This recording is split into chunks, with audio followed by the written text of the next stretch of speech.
Hi everybody, it's Ilka Oster from Growing Inner Wealth, and I'm here with Caroline Southwell, who's been doing my 30-day Money Blocks Be Gone challenge. And I just wanted to ask you a few questions, or maybe introduce yourself first, and I'll start Awesome. with yeah. Thank you, Ilka. So I met you, Ilka, through some of the Facebook groups, through a recommendation, and a lot of the work that I do with women like you and I comes through recommendations for my work as an intuitive coach, where I weave in a whole number of tools. The tool that I'm most known for is my work with the human design basics, and applying that to different areas of life, including business. So there's a lot of different ways that I do my work, but essentially most people know me as an intuitive coach, and like really having those honest conversations that really help us move forward. Awesome. So you came to the Money Blocks Be Gone challenge. So what's been the best part about learning? Obviously we're learning Faster EFT, which is my specialty through that and my training. And that's a way to move our unconscious programs around money. So what's been the best part about learning how to do it the Faster EFT way?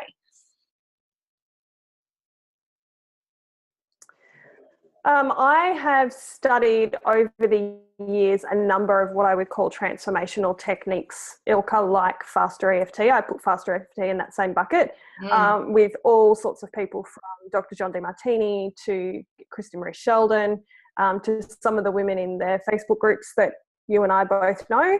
Yeah. And I'm always searching for things that work really well that I can use in my own life to clear out the junk that I don't need anymore. And then also work at, see what's really simple, so then I can also pass that on to my clients.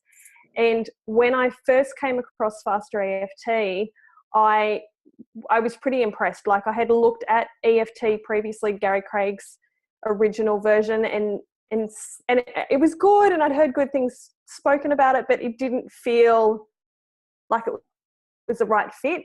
And then when I saw some of Robert Smith's videos, which is in turn what then led me to working with you, Ilka, I was like, okay, I've studied NLP and I've seen the bits and pieces of EFT stuff from Gary Craig, and this is the bomb. And this is far simpler than almost every transformational tool I've seen. And in my work with you through the group and through doing some one-on-one work, I've just realized how deep and how profound. And now I'm tapping every day, and the Faster EFT way, and I think it's phenomenal, profound. Yeah. So I don't know if that answered your question. What are some of the most profound changes and insights that you've experienced from using Faster EFT on a daily basis? Yeah, so big stuff has shifted with my insights and awarenesses about my family and stuff from childhood, realizing how much stuff I was carrying unconsciously about, a really big one was, as a child, I was diagnosed with attention deficit disorder, and I spent 10 years on a drug that many people will know called Ritalin. And, so through tapping and digging into my unconscious, I found that I was holding all this anger and all this resentment. And, previously, like a month ago, I would have just gone, oh yeah, no worries, it was in the past, it's all done. But it was so well hidden that I didn't realize how much stuff I was carrying. So actually it's really helped me to unearth a whole lot of things, a whole lot of spaces where I hold resentment or anger towards certain family members. And sure, it doesn't feel very nice to dig it up, but to know that it's all sitting there festering, causing issues, I'd much prefer to find it and then release it. So I have found so much, because I'm one of these people who, when I think something's worth doing, it's worth doing well, or at least doing a lot of, until I work out how to do it really well, and all sorts of stuff with my family. So I'm now having more honest conversations with my mum than I've really had in a long time, and I didn't think I was keeping secrets from her, but I realized that I was. And it was just to keep me safe, like any of the stuff that we keep hidden in our unconscious, and just to keep me safe. So now I'm 34. It's safe for me to tell things to my mother. It's safe to have somewhat challenging conversations with different family members, because I'm just having this greater and greater awareness. Like, I'm an adult now, which means that I can feed myself. And if I get into discussions or arguments with family, it's not going to affect my survival. And so to be able to, like, have a way to delve into my unconscious and understand why things are bothering me and why I'm being triggered, it's just profound. And it's just, I really appreciate it as a transformational tool, having studied formally and informally so many different kinds of tools. Yeah. Oh, that's awesome. And I do appreciate that you really took it on, Caroline. You really used the process, and you really did do it on a daily basis. So, and that's what can come from it if you do that. What would be your advice to other people who perhaps are a little frightened to, because we know if you've done a lot of personal development that there is a part where you've got to go there. And a lot of us avoid going there. So what would your advice be to someone who is a little scared about what they might dig up? Okay, so probably don't use Caroline as an example, because I have a habit of doing what scares the crap out of other people and diving really deep when other people really wouldn't. And so if somebody is feeling like a bit like some trepidation, and then like it's quite new to them, this idea of like digging into the shadow and looking in the unconscious and working through baggage, if that all feels really new, I'm not the best example to follow, because I'm like swimming in the deep end already. But I wasn't always swimming in the deep end. At some point I was like dipping my toes in the water, working out how it worked. And so if I go back to that version of Caroline, I would say baby steps. Like, just do the one next thing that's in front of you. And if you're watching this video and you're looking at, okay, I'm ready, like I know there's stuff that I'm not dealing with and I really want to deal with it, and I know that one of these transformational tools, one of these ways of like changing beliefs or clearing blocks, or there's so many names for it, but it's all just different paths to the top of the same mountain. And if you like the idea of what you're hearing from me, or what people have heard from you, Ilka, or anything about Faster EFT, if you feel like this could be a path that you want to follow, then like join Ilka's 30-day challenge and just like do some of the steps that don't feel so scary. Yeah, you take baby steps, but take steps. Like, look at the one next step that's right in front of you. Don't compare yourself to anyone else. Don't compare yourself to me when I get on video and cry and share intimate details about my life. Just pick the one thing that's right in front of you and do that. And that one thing that feels a little bit scary but not debilitatingly terrifying, do that one thing that feels a little bit scary and do that. Yeah. Because the only reason I got to the point now where I can be swimming in the deep end and feel like I can still survive in that space is because I just got better and better at taking that one next step and one next step and one next step and feeling uncomfortable. I think there's something to be said for getting better and better at feeling uncomfortable. And that's the only reason that I can like go and tap every day, because I've practiced sitting in a space of feeling uncomfortable a lot. And just because I don't do that doesn't mean that you need to, but just to be able to make the changes that you want in your life, something on the inside has to change.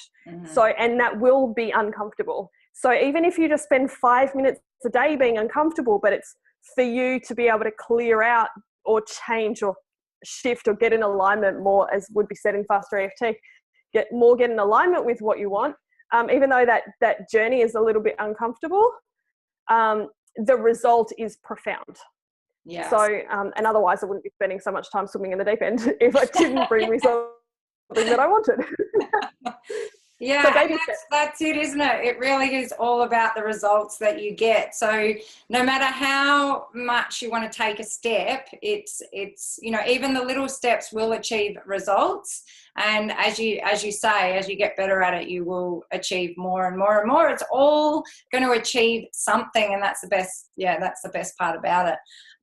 So how did Faster EFT really match up with your beliefs around what you do, Caroline, in your work? How did it match up for you, and how does it help you in what you do? And explain a little bit more to people about what you do. Okay, so how did it match up? Well, the core, like, fundamental belief system that I see that Faster EFT has is that you're not broken. None of us are broken. We're successfully creating results based on what we learnt as a child, or what we learned even yesterday. If I consider Ilka an authority and she said something brand new to me, then I might take that on as a new belief system. Or some people will say it's like past life stuff, whatever. At some point in the past, we've learnt something, and then we're creating results based on that, successfully creating results, right? So there's nothing wrong with us. We might just be successfully creating a result that we don't want. So I have, in the past, learnt that the way to do money, hence the reason I was in this money challenge, the way I had learnt to do money was to watch mum and dad being in debt, mum feeling anxious and worried, and dad sticking his head in the sand, which means that I learnt how to do that successfully in my adult life. And that's what I've done. But it's not in alignment with the life that I want. So now I'm using Faster EFT to release that, and instead focus on successfully creating a belief that will create the result that I want, which is greater financial wealth. So I love that. For me, that was one of the biggest differences between EFT and Faster EFT that really sat well with me, is the belief system that says you're not broken. You don't need fixing. However, if you are successfully creating something different than what you want, you might want to change that. Or you can just stay in the position that you're in. It's completely up to you, right? And for me, that is so like, it lines up so beautifully with the work that I do, because I absolutely tell women all the time, you are freaking amazing just the way you are, and you don't have to change anything. You are this beautiful, messy human being, and you're allowed to stay exactly as you are. However, if you want to change something, that's where we can have a discussion. And so I spend a lot of time working with women one-on-one in groups, and through my writing and my speaking, where I'm speaking in workshops, is reinforcing this message that you're enough just as you are right now. And you're allowed to change something if you want to. So helping women come more and more into alignment of who they were born to be, instead of who they've been told they should be. So it lines up so beautifully with this work. Probably better, I think, than any other transformational tool that I've worked with previously, because that those core belief systems line up beautifully. And there are 1,000,001 ways that you can work with people and help people. But this is the angle I like to come from, to reinforce to women, yes, you're awesome already right now. Let's fall in love with her. And yes, you're allowed to change. And how would you like to change, so I can support you to do that? Yeah. So I mean, that's basically the crux of my work. And so I'll do that. I do that, in different capacities, but all of the ways that I do it, whether it's like speaking into a camera, or one-on-one with a client, almost always on Zoom like we are, or it's through writing a new blog post or a new article for one of the online magazines. Whatever the case, it's almost always like back to this, either directly or indirectly, back to this core message of you're enough, be yourself, and if you want to be something different that helps you be more of who you'd like to be, then that's where I can support you. And I know you have a real passion too for helping parents, and helping children and education. So tell us a little bit about that, and how you, and probably even with the tapping and things like that, how you know that's going to also maybe blend in with some of that to helping in that area. Yeah. So it's really interesting because my work is really broad, Ilka. I feel like yours is. Yes. So I really, like, first and foremost, who I love working with is a woman like you or I, to help her love herself. And then there's various offshoots from that. So if she's a woman like yourself who has children, especially like a lot of the women that I work with who have really young children who are still in that imprinting phase that you and I know intimately at this point, of how open and receptive the very young brain is. I love being able to work with that parent, that mother or aunt or whoever the main caregiver is, to be able to better understand their child or children, so then they can like help their child be more and more of themselves, instead of what our natural tendency is, if we don't know any better, is to assume that everyone else should be like us and to turn our children into carbon copies of us. And so, you know, I can see that there's a real move away from that. There's a real growing growing consciousness in parents who are starting to go, okay, well, I want to know, like, my kid's going to be different to me, so let me understand what they need. And so the tools that I am using, like particularly with human design, being able to give a parent a blueprint and go, okay, this is what you're like, and this is what your child is like, and these are all the places where you're different. Okay, so you're going to do this naturally, and your kid's going to do this naturally. I know that's going to feel really weird for you. So let's talk about how you're actually going to manage to have that happen in the house together without you killing each other and without you trying to turn them into you.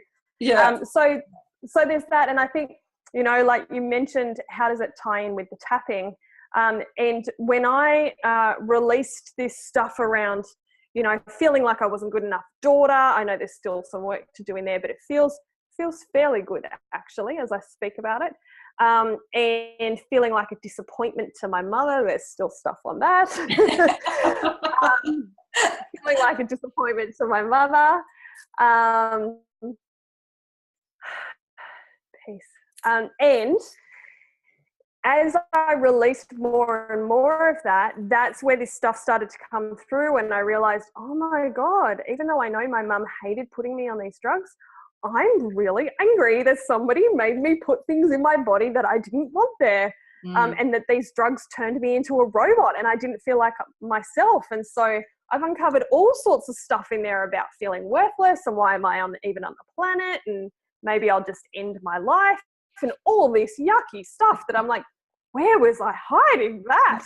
You know, these are not conscious thoughts that I have, you know, ever, right? So to uncover that stuff then helped me realize that I had such a fire for going, oh my God, if I can work with a mum who is in a key position like my mother was, where she has to make this really difficult decision of how do I keep my sanity and deal with this child that I don't know how to deal with without putting this child on drugs because I really don't want to.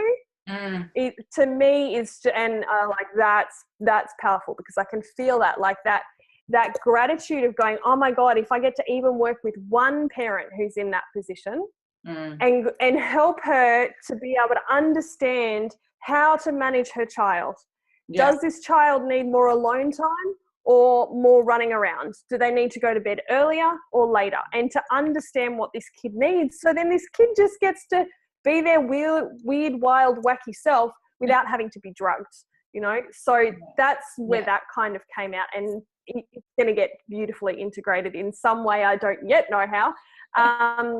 But, you know, more and more women will see that this is work that they can come to me and I can support them with. Yeah. Well, that is awesome, Caroline. I know that we could probably keep talking probably forever, really. And, and it's been fantastic, and I know we'll do this again. We've got both got lots to share, and we're both very passionate about helping others to be you know, who they are, exactly who they are in this world. So I'm sure we'll be meeting up again and having another chat. But for now, just anything you'd like to say just to finish up.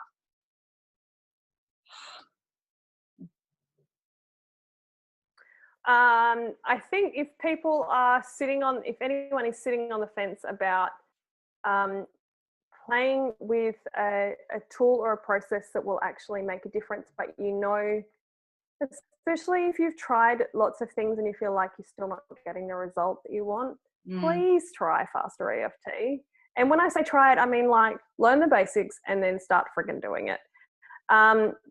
Because it's uncomfortable. Like when you first start going to the gym, it's like you sweat and you grunt and it takes work. But it's so worth it. It's so worth it. So if you're sitting on the fence and you're not sure, please jump in. Like the rest of us will help you work out how to swim. And I guess for anyone who is hoping to be able to learn anything more about my work, carolinesouthwell.com is going to give you, an insight to how you can contact me and the work I do and some of my writing. So that's an easy way to find me. Awesome. And that's it. I think it's dinner time. Awesome. Well, thank you so much. And we're signing out. So we'll say goodbye, everyone. And we'll see you next time.